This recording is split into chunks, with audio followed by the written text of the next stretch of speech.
It's irrefutable evidence that there's more to us than we are acknowledging. They know something that's deep and important about us, and they're able to leverage it for what they need. Well, to go right to the heart of it, I mean, those are the secret keepers. Once we recognize that remote viewing and similar disciplines are real, we are faced with the truth. There are no secrets, as Russell Targ said. There are no more secrets. Right now on Higher Journeys with Alexis Brooks. I am smiling broadly, journeyers, and you know why? It's because I have a friend with me today. This friend you might know because she is one half of the dynamic duo, Richard and Tracey. I'm with Tracey Garbutt Dolan today, fresh off of our wonderful Stairway to the Stars event in Las Vegas. Of course, we're going to talk about that a little bit toward the end, but Yeah, listen, Tracey, first of all, welcome. This is your first time here. I feel like you've been thank on the show you. before, but I because we're know, we've always known each talking, other for so long, right? and And here you are, finally. I was really, guys, pressing Tracey while we were in Las Vegas. I'm like, girlfriend, you gotta, as soon as we get back, I want you on. Now, I'm going to apologize in advance if I'm sounding a little off kilter to you. It's because I am dealing with a little bit of a bug, but that's not going to stop a good conversation happening today. And we are indeed going to get into some deep stuff, as we typically do here on Higher Journeys. We're talking about human consciousness, the psychic mind, and why it's so important for all of us to take it seriously. Tracey's been very invested, I would say, in this world for probably the majority of your life, Tracey, Mhm. whether professionally or just going through the paces of life. You have gained a knowledge, a thirst, I would say, first, and then the knowledge of understanding the human mind, the complexity of the human mind, but from a metaphysical perspective. You have a background in psychology, I know, but you have married this very otherwise elusive part of the mind, that being the psychic mind, along with human psychology. And you've come up with some amazing, an amazing thesis, I would say, on what we're here to do and how we're here to work that, that psychic mind of ours. So we want to talk about that, but we also want to talk about, you've got some great information in terms of the schism that exists, it seems, even today, between, is ESP real? Is the psychic mind real? Do we really have these capabilities or not? Let's dive right in to some of the very, very concrete evidence that not only is psychic ability real, but it has been invested heavily in by certain entities. I'm going to have you take it from there and talk a little bit to the audience who may not know about how invested some camps are in understanding our psychic minds. Right. Well, I thank you, by the way, for having me. And I'm so glad that we finally got to do this And together. So, and we did. We had a wonderful time at the conference we were just at. So I'm so glad we're doing this. And thank you for the intro. I want to just start by saying, just backing up one step and saying, so much actually exists and has existed, showing us that we are more than we think we are. We have this deep inner sense to us where we can reach out to a greater self and beyond. And, we see it in the ancient mystery schools. We see it in even religions. All religions have a mystical version, and the mystical versions are usually all about the um, personal, direct, divine connection. So they don't have an intermediary like the religion, they're more divine, about divine contact. So, I mean, all of the religions have been looking at this. The ancients have been looking at this. Secret societies have been looking at this. There have been mystery schools over the years. There are mystery schools that still exist. They're all, looking into this, teaching this. Just about anyone who was in a position of high authority has some brushing with a society that was involved in things like this, teaching people who they really are innately and these deeper these deeper abilities that we have. And more recently, we have some of the best evidence, I would say, with controlled remote viewing. So I think that's what you wanted me to get into, right, Alexis? Absolutely. Well, all of that, really, but I'm glad you brought up the let's begin at the beginning and how this ability has been ubiquitous in our historical data Right, from the less, rigid, wisdom traditions to even institutionalized religion.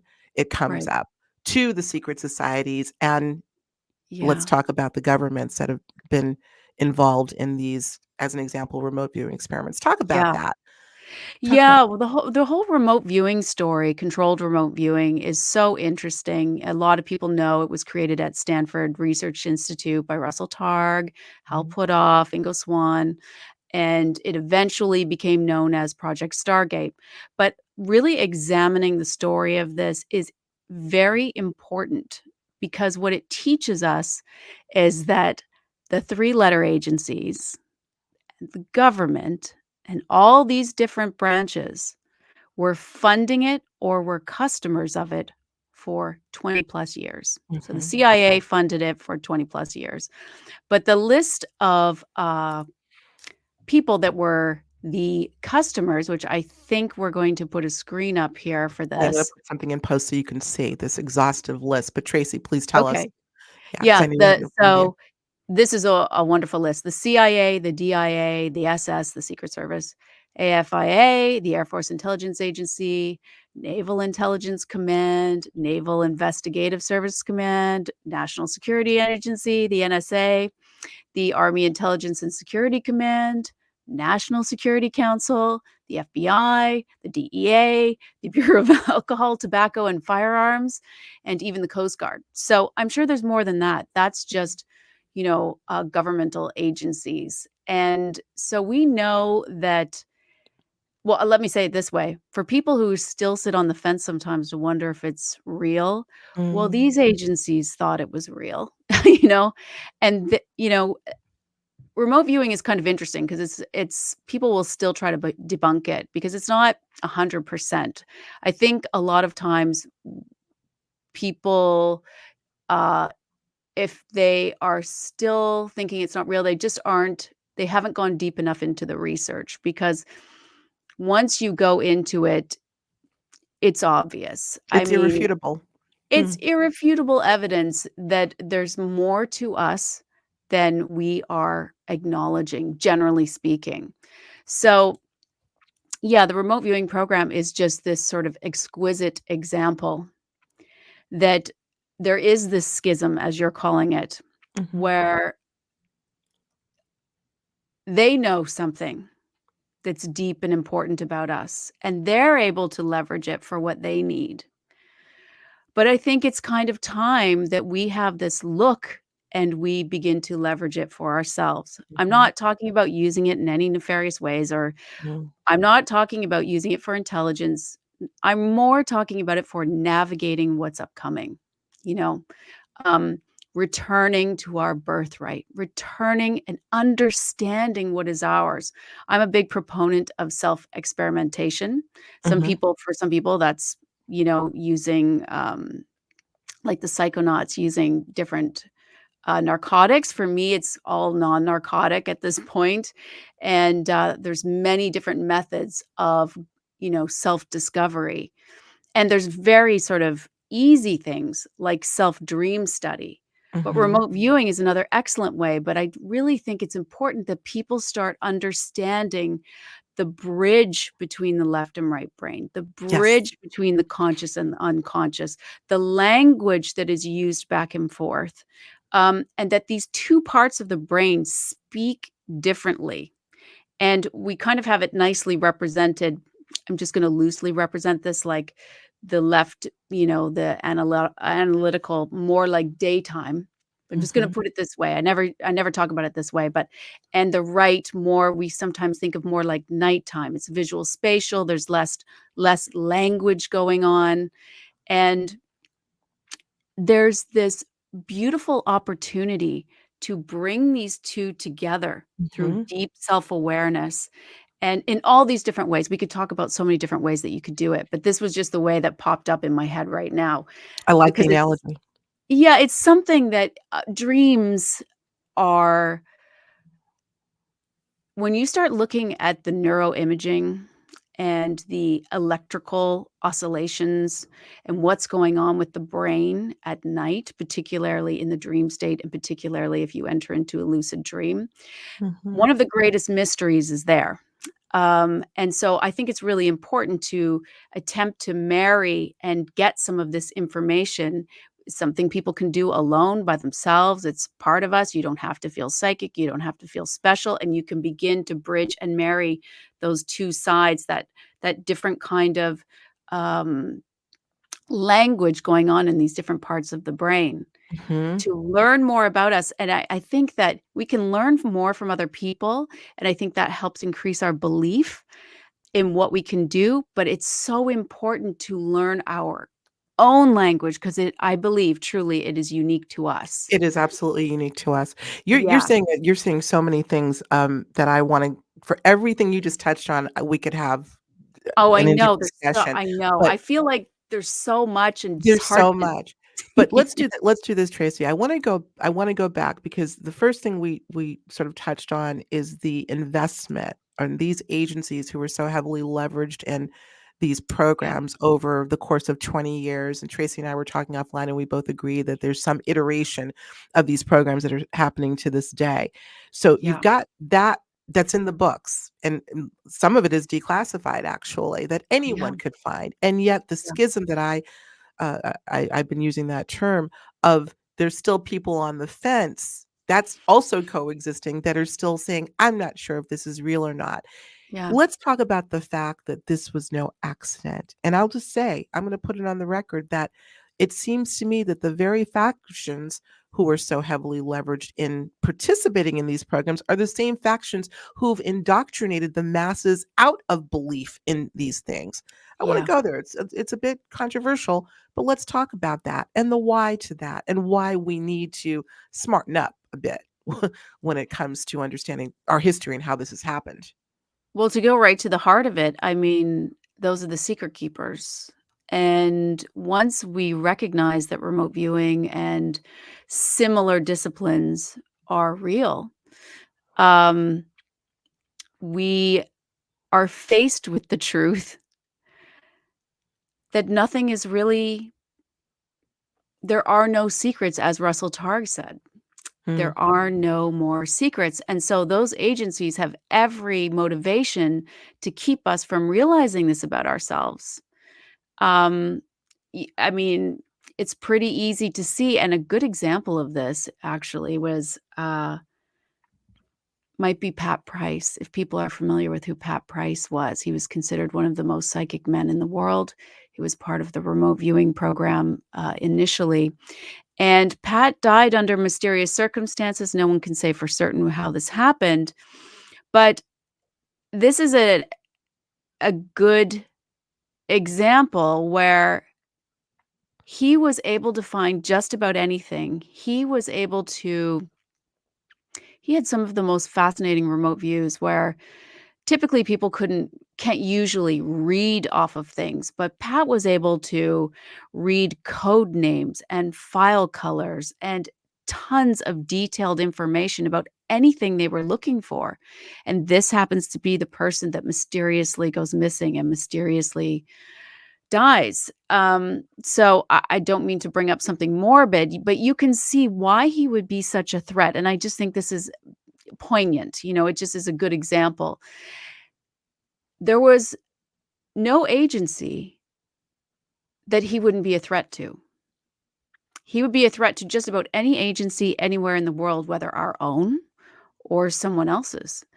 And he's no longer here, and people who care about him are still trying to figure out what happened. Um, So there is great motivation for all of these agencies and whoever's in charge, because if we were to understand what we are capable of truly, if we were able to understand, we would know that there's the yeah. power is actually in our hands. I feel conflicted over talking about this sometimes, I just have to say, because I want people to know this, and I want people to know how to access these parts of themselves, but Mhm. at the same time, those agencies have had great motivation to, to keep their secrets, and they still do. So, I don't want to say I'm advocating for people joining a group that is getting into intelligence with remote viewing. This is all about us understanding who we are and Exactly. keeping our own power. I just want to kind of make that distinction of what Mm. I'm sort of being a proponent of. No, And I think we know that, those that know the great work that you're doing. I mean, that not to cut you off, but I think that's good to bring that up because, we're talking about applications that no doubt have been used for nefarious purposes. yeah, But again, and I've heard you say that your interest and, the work that you've pursued in remote viewing is as a self-development tool, that is it for period. me. Yeah, and you and That I have is talked it. about the ethics of this before. As a Yeah. matter of fact, I introduced your talk, if you recall, gosh, 4 Yep. years ago in the UK, and we had a Yeah. little conversation about that. So, Yeah. that's important. That's important to, bring up. Yeah, these are things that are our birthright, and yet it's a slippery slope because of the history, because of the secrets that have been so, uh, deeply kept and the urgency of now at the same time for us to uncover the secret of ourself. The secret of Yeah. self is what we're really talking about. We're It talking is. about self-discovery. Yeah. We Yeah. have a need to know. We have a need to know. We do. My, lecture series is called The Final Frontiers in here, because I truly Mm, believe this, the final frontier, I mean, an amazing frontier is space, but if you can access space from your inner space, it seems to me that this is the true final frontier, and going back to what we were saying earlier with, the Temple of Apollo and know thyself, I mm, really truly believe someone, somewhere has been pointing the arrows at us now. They've been giving it to us for a long time, but I feel like it's all about this moment for some reason. Right before we're about to enter into all of this, to gather, remember, this is the key. It's not about the external, it's about remembering who we are, learning that unique language that we have, and following these breadcrumbs of this innate magical heritage. And it's going to be so important when AI comes on the scene. I mean, to learn and understand how to navigate what's coming. But mhm. I could go on and on about how important I feel it is and the different ways that I think that are sort of good approaches. I think there's different levels for people to approach this if they're looking to. And you probably talk about this on your shows all the time because I know you're all about this as well. Absolutely. But Yeah. I just think there's ways that are sort of formalized where people can really push themselves and learn more, but there's ways as simple as meditating and looking at our dreams and all of those working to understand the mind and, the language going on between the left and right brain is not something to be underestimated. I agree. I'm smiling because we're cut from the same cloth, Tracy. There's I there's no know, it's question. There's no question about it. I'm nodding voraciously because as you talk about, you've brought this up before, about establishing an equilibrium between left and right hemispheres. I've always felt that that is what we were designed to do. I mean, look at terra firma. Look at this planet. It's made up of two hemispheres, but they work cohesively.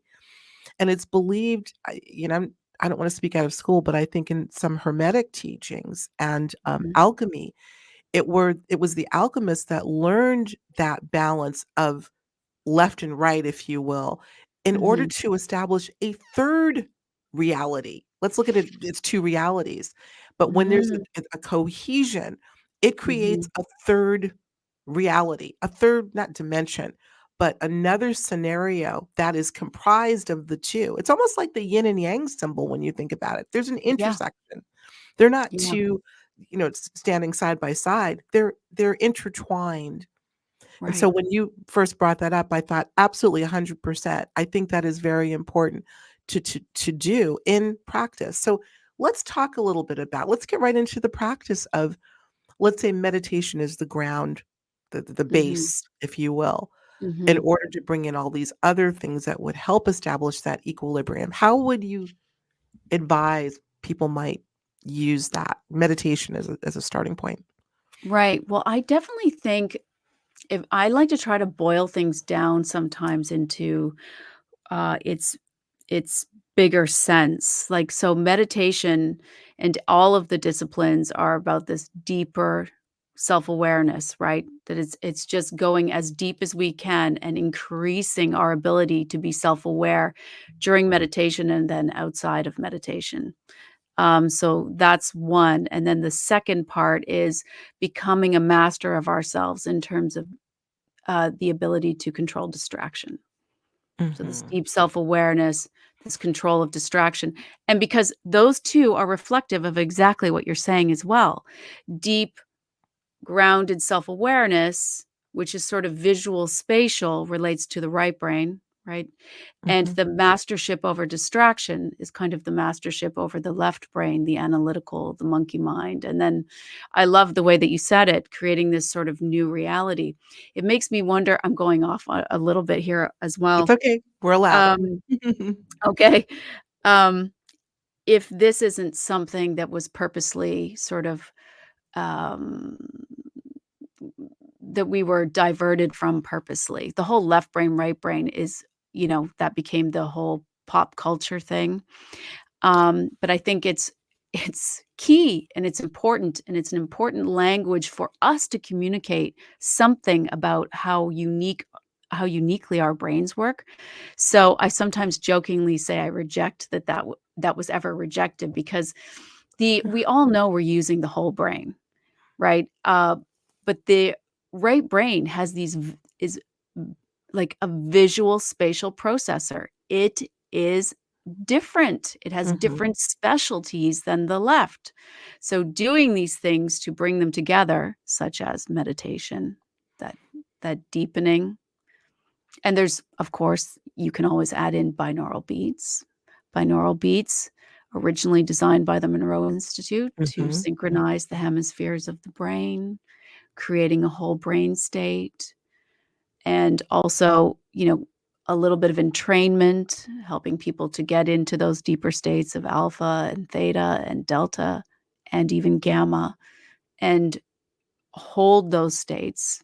That's a great practice as well. Holding those states helps you to keep the left brain just at bay, just Mhm. relax. So I think, yes, meditation, if that were to be the absolute base, I think it is one of the key things to attempt to return to. And it's going to be one of the key things that is going to be probably the most difficult.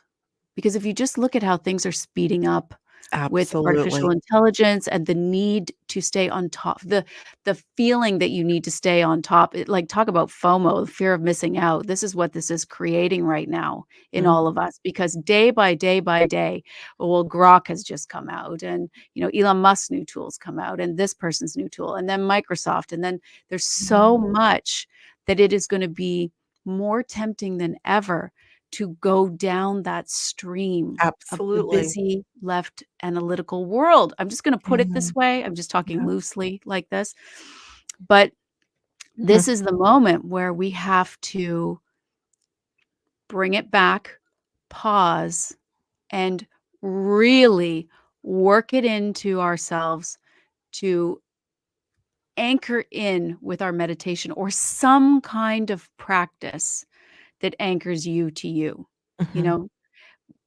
It's just You're we were here. talking about this in the pre-show, Mhm. but that standing on the precipice of what's about to happen, taking a pause right now, taking an inventory of what we know about ourselves and looking for what we don't know about ourselves, learning that language and looking to sort of deepen our understanding of that, not just inner wisdom, but the language. And but if we wanna also there's so many things I wanna say that is just going all over the place. No, it's There's coming out so many things perfectly. I Well, wanna there's say. Huh? multiple fa it's coming out perfectly. There are multiple facets. It's complex. It's It's very absolutely complex. complex, but just let it come out because you're making some really good points. Get it okay, let's go back a little bit. You can guide me around because there's just so much to say. There's just so much to say, and it's just There's so all much to say. pushing to come out. And the reason why it's pushing you guys, and this is important, like Tracy, I'm sure many of you and myself are feeling this sense of urgency to get to the core of what I loosely call universe is trying to get us to pay attention to right now, because indeed we are on the precipice of some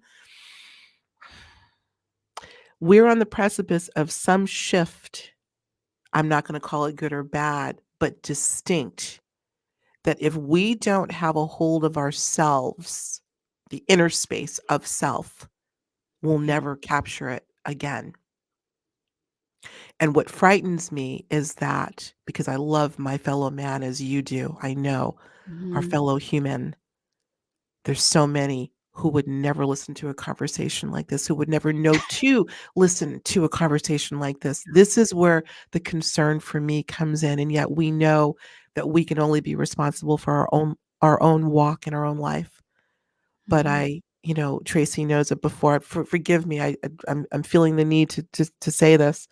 Yeah. Before we went on the air, I said, dearest, dearest, greatest spirit, let this conversation go where it needs to go for the highest good of all Yeah. involved, Yeah. especially those who may be oblivious to this kind of conversation. I pray God every day that something will wake those people up to the urgency that you and I share and many in our audience share. I just had to Mhm. say that. So, No. Okay. I think it's perfect. And I think yes, it's really something that we both share is this sort of urgency for people to understand what this moment is. The moment before the big wild card, this unfathomable time that's ahead. And the only thing that we really have in our control is ourselves. All of these things are happening. And as we know, anxiety's been on the rise. yeah, And when things feel out of control, that's how that's one way that it's kind of a coping. Um, we have many different coping mechanisms, but it's just one thing that we have a propensity towards, let's just say. mm, When the unknown is running away, it gives us a feeling of anxiousness, right? And a lot of what we have cultivated in the past is what's gonna help us with resilience as we move through this. But continuing our practices, whatever they may be, and cultivating the deepest spiritual anchor that you can right here, right now, I think is the best preparation we can do for what's coming. I feel like we're giving a giant warning, and I feel a little bit bad about that because I don't want it to be just a big warning. I think that even if this weren't happening, I would be saying the same thing because I believe it's a beautiful part of ourselves that mhm, is largely unexplored. There's so many hints poking through in dreams and different ways, and the invitation is constantly there. So even if it wasn't happening, I would be inviting people to like look sure. deeper, but especially because it's here, this is going to help us now with resilience through this sort of unknown. So, yeah, Beautifully said. thank Beautifully you. said. I anywhere you wanna go with this, but I Yeah. just think Well, I'm thinking of the individuals. I know I made a strong statement a moment or two ago about those that seem to be oblivious, still living in a status quo existence, and for that walk of theirs, that's fine. But now I'm gonna say this, Tracy. I don't know about you. I know you and Richard both hear from a lot of your audience as I do with mine. I'm mhm, getting a lot of emails and messages from individuals who are saying, "Alexis, I'm waking up. I'm things are happening to me. I'm feeling a sense of urgency where this was nowhere on my radar a year ago." Yeah. This is a good thing. We're hearing from a lot of individuals that are having that epiphany now. So Yeah. something energetically, perhaps in the collective, is moving that needle for many more people to have that awakening. Speak to that a little bit. Are you hearing that from individuals? Are you getting that sense? I well, we have a little bit of a different audience, generally speaking, but this is so it's definitely coming through, though, that people are feeling this sense of urgency, and they're feeling I was having a conversation last night, actually, with someone, and things are just spinning, and the synchronicities just Mhm, are, you know, reeling. It does feel like, I mean, forget about what we know. Let's just talk about what we feel. It mhm, feels like something very fascinating and something interesting is happening in the external world, but it's also happening deep within us. What we're able to reach out to, you know? But there is definitely something mhm. interesting because 'cause I'm holding back of saying anything that I think it is on Oh, purpose. no, don't hold back. Why? Tell us. No, don't say that, and you've gotta say something now. Tell us. Yeah. Tell us, Well, Tracy. yeah, I have always been kind of conservative in what I say, and to draw any conclusions about anything. I more love to put out invitations to people of things Sure. to think about for themselves. And, but I know you keep inviting me to say what I think it is, but I just think without going into sort of the spiritual side of things, I just think there is a convergence of all of these things, and I believe that non-human intelligence is involved in this. Mm, Why wouldn't they be? If they are more advanced and they're looking from a perspective that's outside of time and space, they probably do have some idea of what's about to happen, and, they're probably either invested or interested. I've suggested that perhaps we're just a longitudinal study of theirs. That could be it as well. Um, or we could be, we could have been, as a lot of people believe, seeded by them. I think there's lots of reasons why they would be looking at us right now. But I really think of it as a convergence of all of these things that are happening to us, to humans.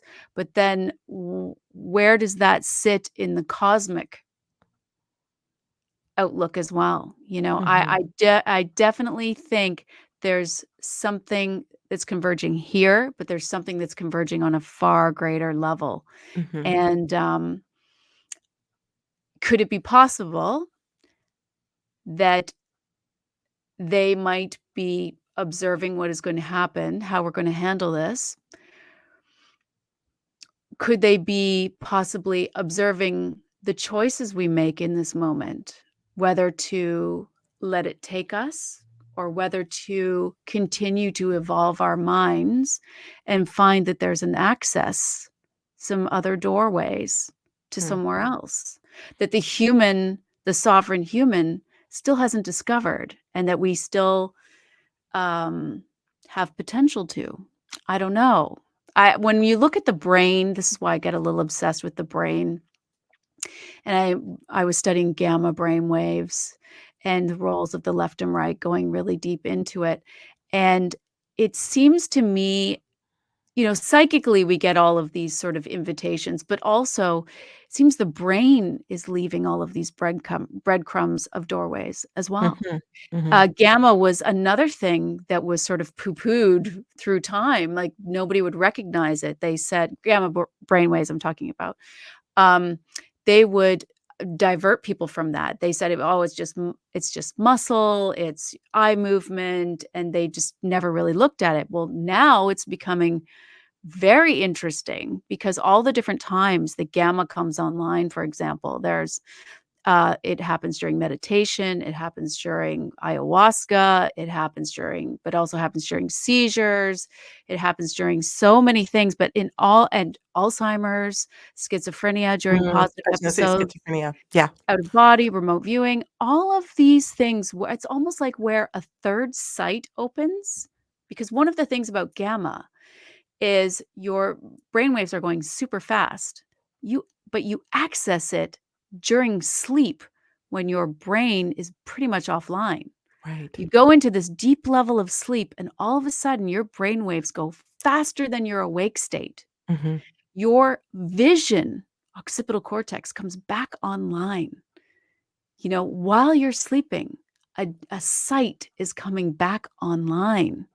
And so I just feel like the Mm. potential of another doorway that we're discovering. So now everybody's getting really interested in gamma. It's very complex, and I'm just calling it a breadcrumb, a potential breadcrumb. But it's a big one. That's a big one. It is a big one. They found with DMT, which that's a whole other world, a whole other discussion. Mm, But the voltage coming out of gamma is probably higher than just about anything else. sure. And and this is another place where people are engaged in a visual way, but they're also having communication. Right. So, it's just a So breadcrumb. it's a big breadcrumb, though. I'm glad you brought that up because I am by no means an expert in terms of understanding visual spectrum.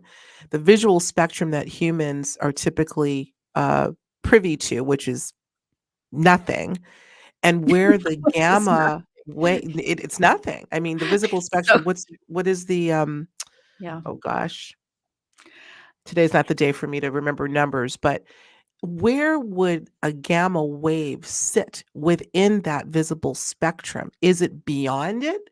The typical visible spectrum of the human? I don't know how to, either to accurately, bridge that into the visible spectrum.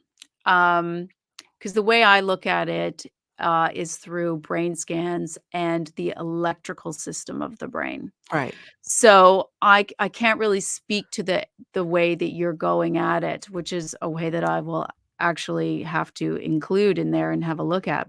Yeah. But, Because it's it seems like the what you're alluding to, Tracy, is that once we get into that gamma state, very interesting things are happening, right? Where yeah, it's you know almost the like, is it the seat of the third eye? exactly. And the third eye, which is governed by the pineal gland or is the pineal gland, my understanding is it lives outside of the visible spectrum. That's why I'm saying that there's some Yeah, connection, it seems, you there know. could be. That it Yeah. wouldn't I'd be surprise curious me. to know what your research would find Yeah, looking at it from in terms of the the the visible wavelength I don't spectrum know that if we're typically, allowed to see. I don't know if there would be a way for well, I don't know. It'll be something for me to look into. Yeah, And see.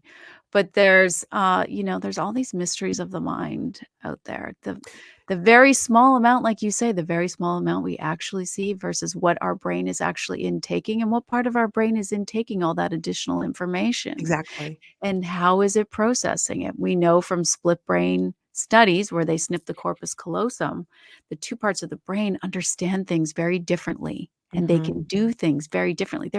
They actually act like two separate people, where when the corpus callosum is snipped, like one part will get dressed while the other part is trying to get undressed at the same time. If they have I saw this example with a child that's like so interesting. When the left brain through the right hand was trying to mimic a puzzle. There was a puzzle picture, and the right brain was trying to um, put the puzzle together easily. It could easily put it together. It could because it's visual spatial. It's looking at a picture and it was recreating the picture.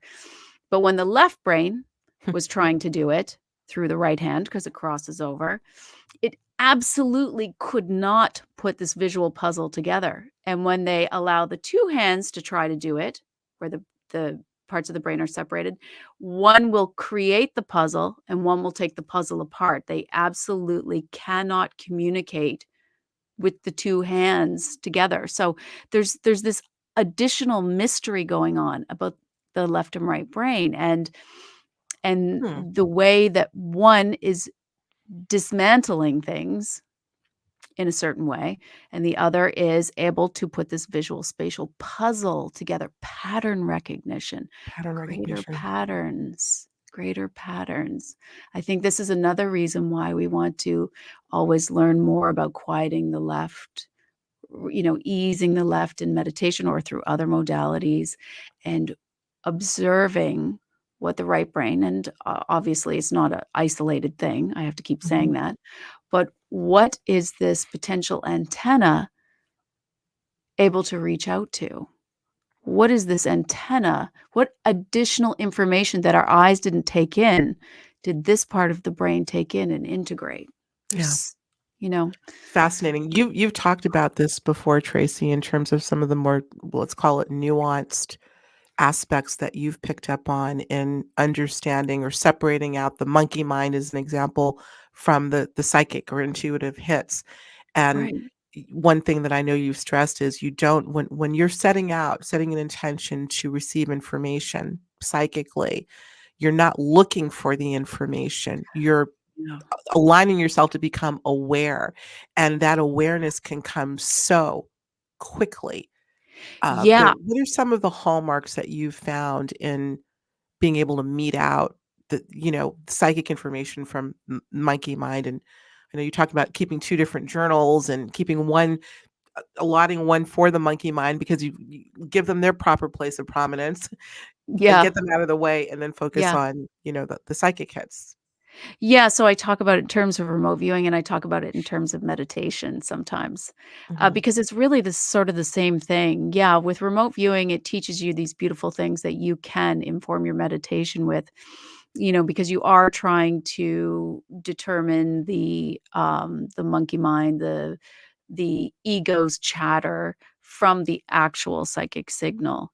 And one of the things that you really learn with remote viewing is it is a discipline of allowing you, you're quieting yourself, but you're allowing an emergence to occur.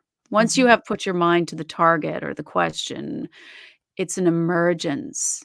And so it's a perfect way to inform meditation. The other part of it that you were just talking about is in controlled remote viewing, we use analytical overlay.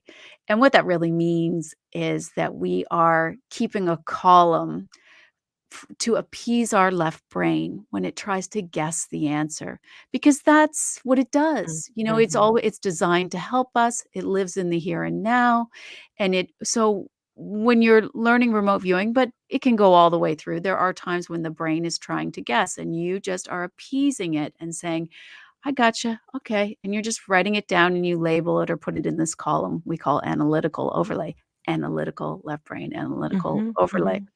So, yeah, you're just allowing, writing it down, and then you continue back, clear off, and allow, you have the target is already set, and you're just trusting in that target and then allowing the emergence again. And yeah, to me, it's the very same thing with meditation. So I keep a Mhm. journal. This is what you were probably referring to.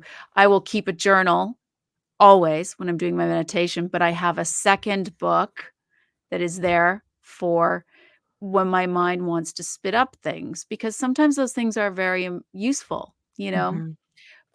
But I don't engage it. I just sort of say, "Gotcha," write it down. And it's a wonderful thing actually if you don't let yourself sort of rise to it. You just sort of stay at this And don't um chastise it. That's what yeah, I've learned. Yeah.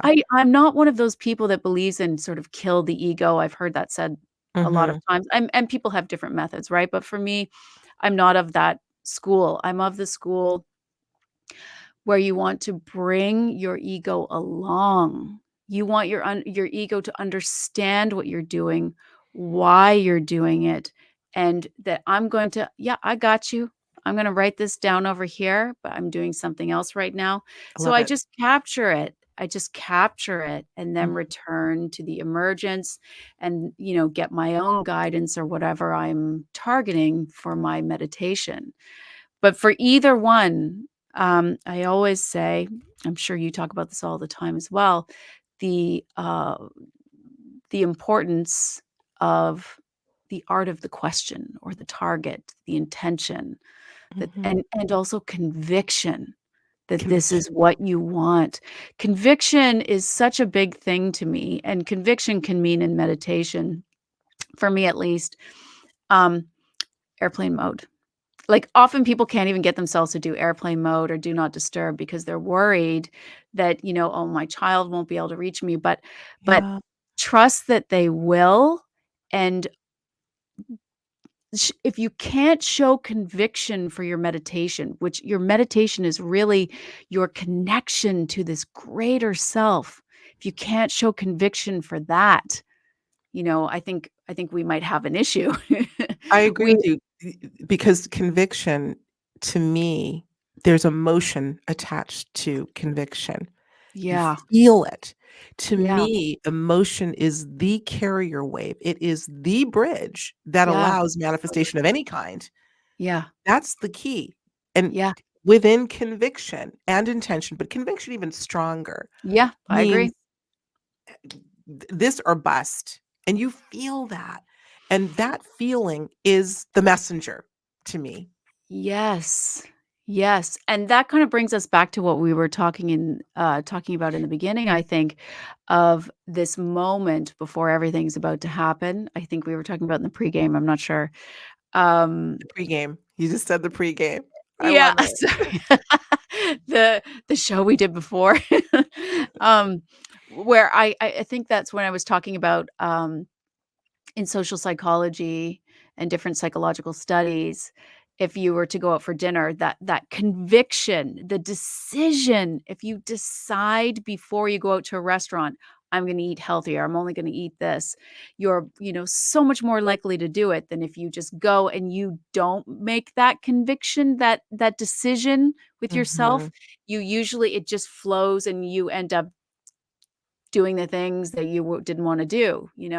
There's lots of studies to support that. So I absolutely agree with you about conviction being sort of the carrier wave, this main sort of um um It's an energy decider. signature. It's an energy signature, literally. I think that Yeah, there's a physics to it, I agree. And you I also know? think it's tied to something that I talk about sometimes from health psychology, the psychology of change. It kind of plays into this as well.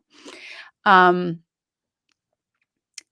If you wanna change a behavior, you really, really wanna change a behavior, you can have a list, but typically that's something as well that you will fall off of. But if you have a conversation with yourself that really you get to the core of why you want something, and you put that on your mirror instead of the list of things you want to do. You put the why you wanna do it. Like, if you wanna Interesting. meditate, but you've never been able to, bring yourself to repeat it, like you fall off all the time. Um, if you have this deep conversation of why can also kind of be your target, and why is the seat of the conviction. I think when people can't find that conviction, I guess is what I'm trying to get at, when they Mhm. can't find it in themselves to turn it off, to turn things off, to make this commitment to themselves, they have to look ahead, like you were saying before. They have to look ahead at what it is that they want. Sometimes it's helpful to look at on my deathbed, I wish that I sometimes that's a helpful tool to help us answer why. And all of this, I think, ties back in to this moment, the here and now of what we are about to Wow. approach. The decision, the conviction, honing these abilities, deepening the self awareness, learning the language, and mastering ourselves in terms of distraction, you know? mastering Right. ourselves over that. This is the tool that we have moving into this great convergence, this great Mhm. unknown. This is the greatest tool. It's Wow. us. It's It is us. us. I agree 100%. As we wind down, Tracy, I want to ask you several questions, but this, do you think that, again, thinking about the people who are still not there for whatever reason, consumed Yeah, with status quo reality, yeah. might there be an event or set of events that would tip the scales and pop a bunch more people open? I've asked this question before. I don't know that there's any pat answer, but do you get a sense that there might need to be a trigger, a definitive trigger that would serve as a prompt for people to get into this sense of urgency? Well, I'm gonna go down a road, but you bring me back if there's something else that you were driving at. But, one thing that this makes me think of is typically in times of great turmoil or humanity facing great unknowns or even just individuals facing great unknowns, that's typically a time when people turn to spirituality or religion when they hadn't previously.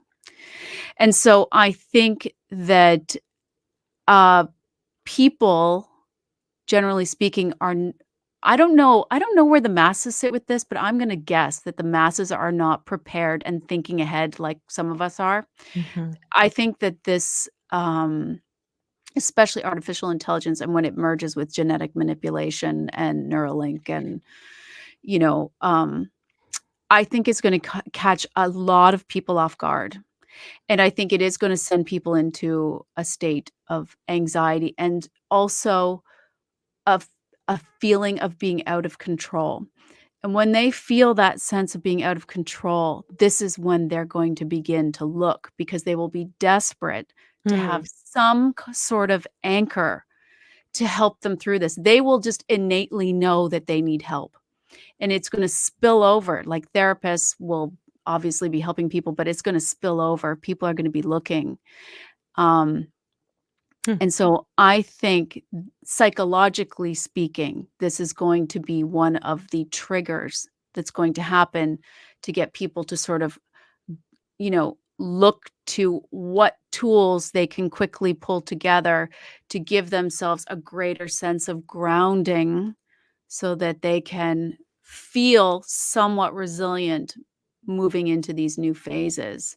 So I think that will be a trigger. I know mhm. that I I don't think think it that's could. what exactly what you were looking No, for. I think that's exactly what I was asking, and Oh, it's a okay. difficult question because we Yeah, think in terms of events being the needle movers in society and in history, like 9/11 and what we've yeah, just yeah, gone through several years ago, et cetera, these big momentous occasions that yeah, will, tend to trigger paradigm shifts, psychological shifts. yeah. So, it's difficult because 'cause we've had so many of them, but, We have yeah, yeah, but I think what your point and what artificial intelligence, uh, it's catching here people off now, guard. but yeah, oh god, yeah, Yeah, absolutely. yeah, and I think also if they could handle that, imagine if another pandemic showed up or something that affected our health on a larger scale, or I think sometimes there's people who've been cultivating their own spirituality have really been cultivating,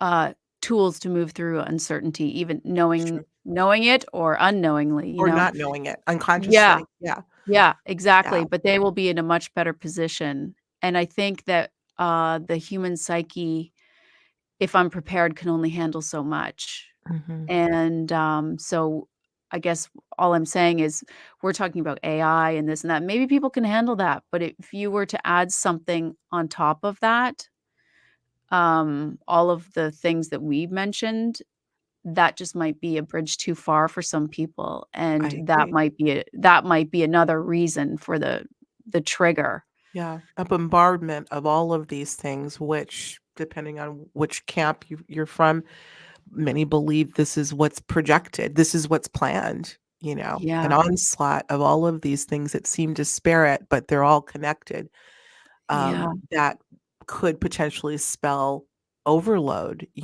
Are Mm. these avatars of ours capable of handling this onslaught? And I think the answer is pretty clear. Yeah. Not as is, not unless we kick in some of these other, more subtle but powerful aspects of us that have been atrophied for so long. Let's talk Yeah. about this because we're going to need to close down. We've had an excellent conversation. And by the way, guys, we did the after show before because it was so rich and it was so good. You've got to check it out. I'm not even going to tell you what it's about. It's about all these things, but we just went right into it. Tracy and I tend to do that when we get We together. do. So please be sure to check out the after show. Plus, you get to support Higher Journeys, and we certainly appreciate that. Yeah. But as we close, I want to talk about this, Tracy, because I have a feeling you have a very interesting take on the phenomenon of number patterns. I'm not even going to call it repeating numbers. I'm not going to call it anything, but just this bombardment of numbers in so many lives right now. I've heard just about every theory out there. I have several of my own. And yet, this is probably one of the most profound and definitive phenomena that we've seen in many years. What are your thoughts on how that plays in to the fact that we're seeing something very different happening? Well, it is pretty fascinating, isn't it? And, everybody I know who has cultivated some sort of self-awareness is experiencing something like this, you know? Mhm. And, it's one of those things, again, that I don't really talk about that much. But if I were to, I would say, well, first of all, if we were living in a simulation, it would explain all of this, Yes. you know? Yes. Yeah. You know? Yeah. But we won't totally go there. Um, Hmm.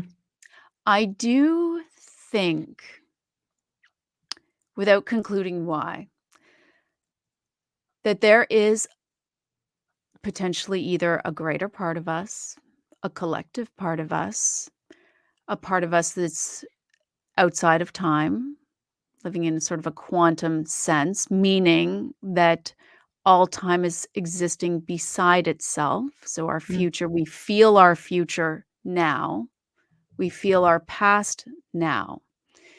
And the deeper we start getting into ourselves, the more we start having access to a guiding symbolism. So I'm not saying the source. I'm just offering ideas of Mhm. sources. But I personally believe it's a form of our own guidance coming through. Um Hmm. Again, our own meaning it could be many different things, but it seems as though it is set up for us. And perhaps it's set up for us to follow something, again, like an invitation, a pathway, breadcrumbs towards helping us through. As we know, our intuition basically is designed to help us through, to navigate what's coming. I know I've had many personal examples. I'm sure everyone who's watching this has had many personal examples, but I don't think we should ever discount what Mm. we're witnessing with this. And we should pay attention and we should write it down and we should add this to the breadcrumbs that we're finding in our dreams and the breadcrumbs that we're finding in our meditations and in our writings.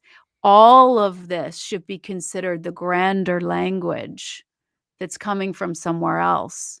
And so I love it. I guess I'm suggesting this almost like a dream study. In a dream book, it means something different to all of us, you know? Mhm. So people are like, "I don't like dream books because 'cause they're not right," but any dream book works because it's really about the deeper reaction inside yourself. So if you read what a house is and it doesn't, it doesn't resonate with you, uh, as soon as you read it, there's an inner voice that's like, "No," or "Yes," Mhm. immediately, like, Mhm. "That's what it is," or "That's what it's not."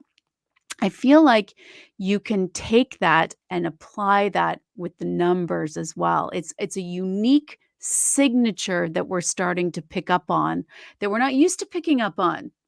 We're not used to putting it all together, but it's Right. this bigger language No of question. something calling us towards it. So I'm just inviting us to add it to all of the other things and look at it more like a holistic language, Holistic, right. perhaps, than just the numbers. Adding I it love into it. the study of self, a deeper study of self. I think that's the name of the show, A Deeper Study of Self. I love Tracy, that. you have just given us the most amazing, um, it's more than a primer, but an amazing amalgamation of self-discovery now. And I always like to talk about the now. People like to talk about ancient Mhm, history or the future, but it mhm. all comes down to the ever present and Yeah, this urgency that many of us are feeling. But yeah. you've done such a brilliant job, as even though you thought you were all over the place, you really pulled in all these breadcrumbs, and I love that too, breadcrumbs. This is about, you guys, right now, it's about, we say, connecting dots. Tracy says gathering the breadcrumbs and putting them in a big basket. Over time, you will build, um, something that's bigger than the breadcrumbs. You'll build a loaf. You'll build a loaf of bread. Yeah, you'll see the greater language that's going on here. Mm, Absolutely. Yes, and I believe those numbers are no doubt a language, and you make such a good point that we're so tempted to assign sort of this archetypal, definition that would apply to all people in all cases, and that's just not the case. We are individuals, and mhm. so our discerning of what those numbers mean for us should be based on an individual or subjective, and yet at the same time, they can have a collective, Sure, yeah, significance as well. There yeah, again lies that paradox. yeah.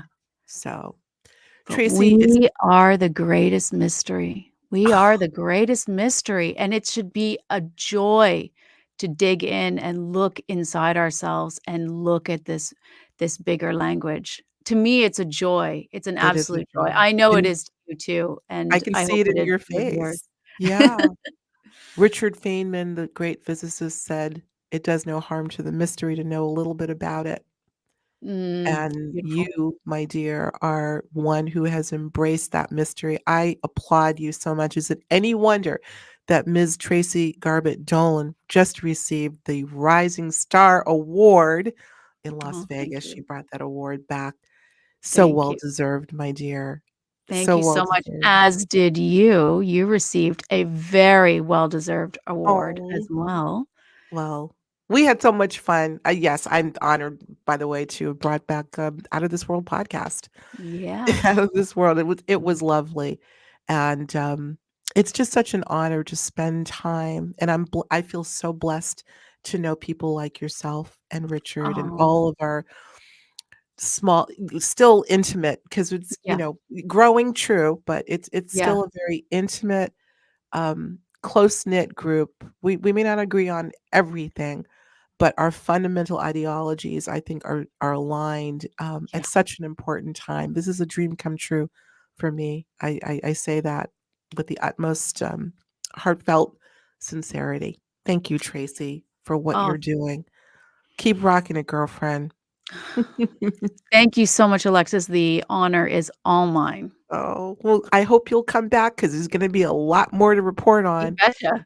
Yeah, so let's do that. Well, listen, we're gonna sign off for now because 'cause we're a little over time, but please go next door to Patreon, listen to what Tracy and I were chatting it up about, and, in the interim, have a wonderful, we're heading into the holiday season, Tracy.